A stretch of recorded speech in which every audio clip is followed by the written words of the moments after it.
नमस्कार साथी हो।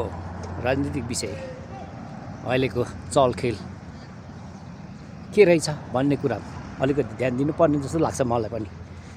यो राजनीतिक भनेको अलिकति डटी भन्छ। डटी त वास्तविक हुँदैन, राम्रो गरे यो खण्डमा यो राजनीति एकदम राम्रो। तर राजनीति गर्दाखेरि अलिकति के रहेछ भन्दाखेरि भ्रष्टहरू मुछिएको खण्डमा र अर्को चाहिँ के हो भने गाइड गर्ने चाहिँ नै अलिक राम्रो नभएको खण्डमा अब हरेक पार्टीभित्र देखिएको राजनीति गाइड गर्नेहरू भ्रष्ट छन् भन्ने लाग्छ। किनभने अब हरेक पार्टीमा भ्रष्टाचारी भनेर आरोप प्रत्यारोप आएकै छ। त्यो किन आयो भन्दाखेरि त्यहाँ लिड गर्ने विशेष गरी भ्रष्टाचारी परे। त्यसका अब पछाडि को छ भन्दाखेरि त्यहाँको सल्लाहकार नै भ्रष्टाचारी हुन सक्छन्।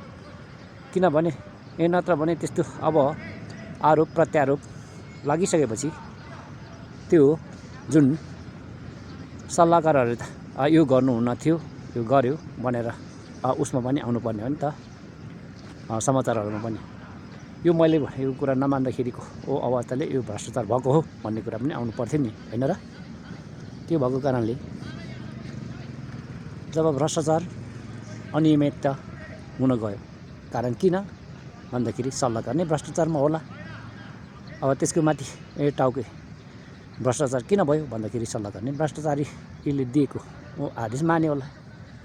यो खाँदाखेरि हुन्छ, यसरी खाए भने हुन्छ भन्ने कुरा पनि होला, होइन? त्यो भएको कारणले भ्रष्टाचारी किन भयो, होइन? हरेक पार्टीभित्र भ्रष्टाचार यसरी भएको हो बुझ्ने तपाईँ हामीले बुझ्ने कुरा यहाँ मलाई लाग्छ। र अब यो प्रधानमन्त्री भन्ने कुरा आयो नि। प्रधानमन्त्री कस्तो चाहिँ चाहिएको हामीलाई भन्ने कुरा आयो, होइन? अब विशेष गरी अब बालनलाई प्रधानमन्त्री अगाडि सारेको छ भन्ने राष्ट्रपतिको कुरा हो। राष्ट्रपति किन अगाडि सार्यो तर त्यो त थाहा छैन। राम्रै मान्छे भएर सार्यो होला, होइन? तर पत्रकारहरूसँग एक वचन बोलेको तपाईँ हामीहरूले सुनेकै छैनौँ। जनताको लागि यो गरेँ, यो गर्नेछु, त्यो गर्नेछु भन्ने कुरा कहिल्यै बोलेको छ? तपाईँहरूले सुन्नुभएको छ?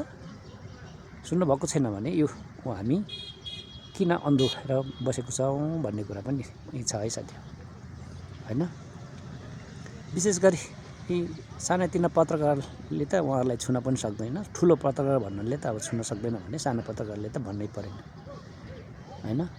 न त ठुलो पत्रकारले उहाँलाई इन्टरभ्यू लिएको छ, न त सानो पत्रकारले इन्टरभ्यू नै लिन सकेको छ। अब सानातिनासँग बोल्नै नमान्ने व्यक्तिलाई प्रधानमन्त्री भयो भने के हुन्छ होला हाम्रो हालत भन्ने कुरा हामीले पनि बुझ्नुपर्ने जरुरी देखिन्छ। अनि अब यो पत्रकारलाई पन्छ्याउँदै बस्ने भन्नुको अर्थ चाहिँ के होला भन्दाखेरि त्यसको पछाडि ब्याकग्राउन्ड चाहिँ खराब छ भनेर बुझ्नु पऱ्यो। नत्र भने पत्रकारसँग होइन इन्टरभ्यू लिन असहमति जनाउनु भनेको पछाडि अलिकति ब्याकग्राउन्ड ब्याड नै छ भन्ने कुरा हो, है? त्यसैले गर्दा सबैले बुझ्नुपर्ने यहाँ जस्तो लाग्छ। अब तपाईँ हामीलाई चाहिने प्रधानमन्त्री चाहिँ कस्तो हो, कस्तो चाहिन्छ भन्ने कुरा चाहिँ तपाईँले नै हामीले नै, होइन फलानाले लापरवाही बोल्यो भन्दैमा त्यो पनि अब विचार गर्नुपर्ने होला। तर आखिरी स्वच्छ छविका इमान्दारी नै होला नि चाहिएको त, होइन र? त्यसो भएकोले तपाईँ हामीले गम्भीर रूपमा समीक्षा गर्नुपर्छ। अब आज भोलि भन्दै के भयो? ऋण त माथि पुग्यो। यो ऋण तिर्ने को हो त? नेपालीले तिर्न सकेन भने त आखिर विदेशीले हस्तक्षेप अवश्य पनि गर्छन्। हाम्रो अधिकार कहाँ हुन्छ होला? अधिकारभित्र राख्नलाई आफैले काम गर्नुपर्ने हुन्छ। नत्र भने अर्काले काम गरेको त उसको अधिकार लागि नै हाल्छ, होइन? जब उसले केही सहुलियत दिन्छ भने लिन्छ पनि। त्यो त सबैलाई अब स्वाभाविक सबैले बुझ्ने कुरा हो, होइन र? हौ त साथी हो, अब चुनाव पनि नजिकै आइसकेको छ, होइन? अब सबैले अध्ययन गरौँ, नजिकबाट अध्ययन गरौँ। छुच्चो बोलोस् या घमण्डी होस्, होइन? तर देशलाई बचाउने एउटै मात्र श्रम शक्ति पार्टी भनेर म चाहिँ लिएको छु। तपाईँहरूले सायद कसैलाई लिनुभएको छ तर लिनुभएको छ भने तपाईँले उहाँको विचार बुझ्नुहोस्। उहाँको विचार चाहिँ के हो वास्तविक होइन, के गर्न खोज्नु भएको छ र उहाँको अभिव्यक्तिभित्र के चाहिँ आयो होइन। तपाईँले उहाँलाई छानिरहँदाखेरि उहाँले तपाईँलाई चाहिँ के चाहिँ जवाब दिनुभएको छ होइन, जवाब दिनुभएको छ कि छैन, कि मान्छे मात्रै भेला पारेर एक ठाउँ भेला गर्ने, हामी भ्रष्टाचारीलाई तह लगाउँछौँ भन्ने मात्रै त्यसको आधार चाहिँ नहुने हो भनेदेखि चाहिँ तपाईँ भ्रममा हुनुहुन्छ। आधार छैन भने त्यो भ्रष्टाचार तह लगाउन त्यसलाई सक्ने आधार चाहिँ के हो भन्ने कुरा चाहिँ मेन एजेन्डा चाहिँ रहनुपर्छ है साथी।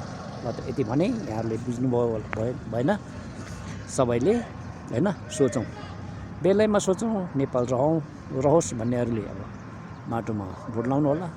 नेपाल जतासुकै छ मेरो त अब के अब आउने नजाने भनेर त्यसरी सोच्नुभयो भने चाहिँ भोलि कुनै दिन पछुताउनु पर्ने अवश्य दिनहरू आउन सक्छ है साथी। ल त नमस्कार, सबैको शुभ रहोस्।